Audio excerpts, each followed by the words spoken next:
Radio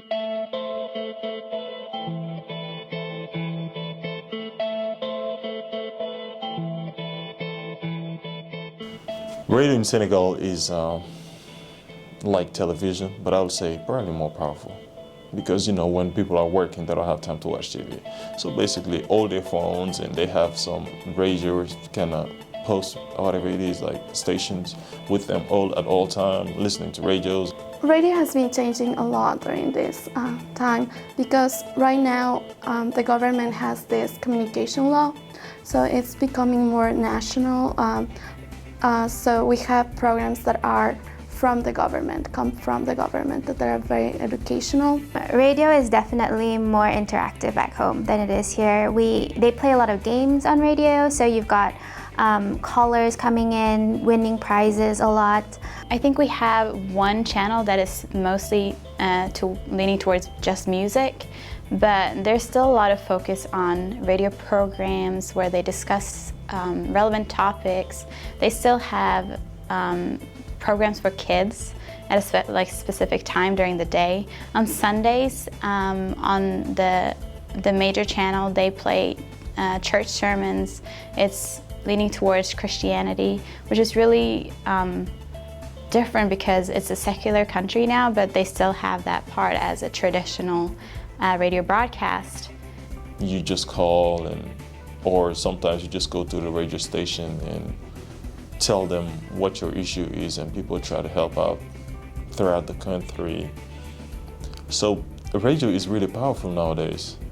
So we have different radio stations that are just for music, stations that are just government, and that they provide educational programs and then the news and things like that. One of the more famous stations actually does like a prank thing where callers can call in and then tell them like who to call, and then the prank call is then broadcasted on the station. I wish there was more music because I'm not used to just listening to political newscasts and programs and where they just talk about relevant issues.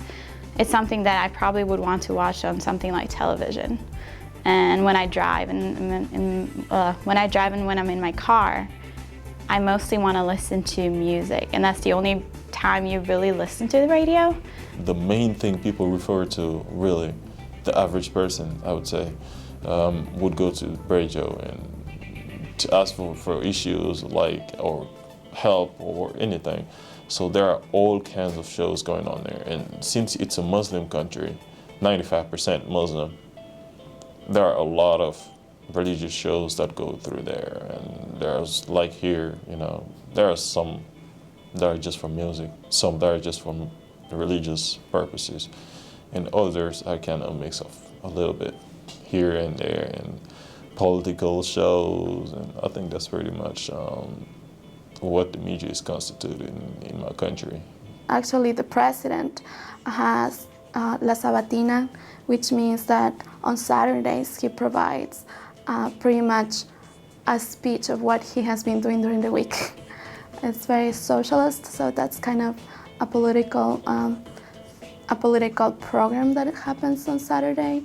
It usually takes 4 hours, and people that agree with the government, with the party, will listen to that all the time on Saturdays from 9 till 12. I think one of the reasons why radio is big for us is that we have a lot of traffic. It's one of the places with, not the worst, but one of the worst places in the world. And so you can get stuck in the car for like 3-4 hours and you're not moving. That's the thing. Like in America, you can drive for 3-4 hours, but you're pretty much constantly moving. We're just sitting. So I think that's why radio is such a big deal. My grandmother, she likes to listen to the radio whenever she makes breakfast in the morning, that kind of thing. But for my generation and for my parents' generation, radio is only really something that you put on in a car if you don't have other music to listen to at the time.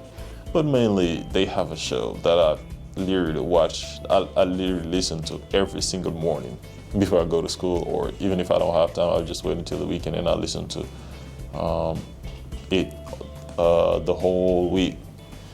It's called TUS, TEUSS. Basically, it's like reality. People come in and say their issue. Yes, I have this and that. This happened to me. Oh well, somebody stole my stuff, or and they help. They help. People can call in and say, yeah, I want to do this. I'll help this person out. Or people that have never seen their parents, for example, they can just sit there, give references, and within days they can find their relatives or something. So I really love to watch that and listen to that basically, and kind of get a grasp of what's going on exactly, because it shows you the average person what they go through on a daily basis. That's why I love it.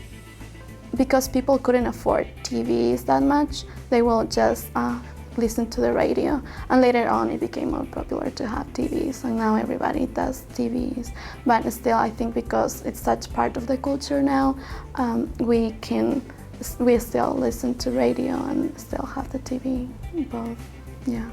Definitely media is censored in Malaysia. And so, for instance, if Western music is played and there are bad words, it's bleeped out.